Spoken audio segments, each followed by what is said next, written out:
বাংলাদেশকে বলে কয়ে হারাবে, তাও মাত্র 2 দিনে, হাইয়েস্ট 3 ডে। অজিরা বুঝে গেছে এই বাঙালি যেদিন খেপে সেদিন পৃথিবীর কোনো রাষ্ট্র নেই তাদেরকে হারাবে, কোনো রাষ্ট্র নেই তাদেরকে হারাবে। তাদেরকে নাকানি চবানি খাওয়াইছে, 2 ম্যাচের টেস্ট সিরিজ খেলতে চলে গিয়েছে অস্ট্রেলিয়া। এই অজিরা কিন্তু বাংলাদেশকে দাওয়াতই দেয় না টেস্ট খেলার জন্য। প্রথম খেলেছিল 2003 সালে, সেখানে বাংলাদেশ হেরেছিল।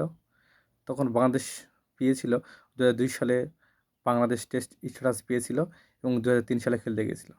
তারপর আবার 23 বছর পর 2026-এ গিয়েছে এবং প্রথম টেস্টেই তাদেরকে হারাইছে। এবং অজিদের সেকেন্ড সারির কোনো দল নয়, একদম প্রথম সারির দল।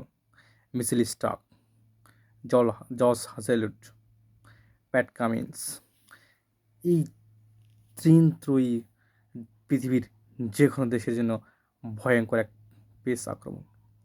তাদের বিপক্ষে বাংলাদেশ দারুণ লড়াই মন মানসিকতা দিয়ে জিতল। অভিনন্দন বাংলাদেশ, অভিনন্দন বাংলাদেশের পুরো ক্রিকেট টিমকে। বাংলাদেশ ডে বাই ডে হচ্ছে খেলতে থাকে, হ্যাঁ, তাহলে ওদের ভবিষ্যতে খুব ভালো কিছু পারফরমেন্স করবে বলে আশা করা যায়। তো সেকেন্ড দেশ মনে হয় না আর আগাইতে পারবে বাংলাদেশ, তবে দেখা যাক কী হয়।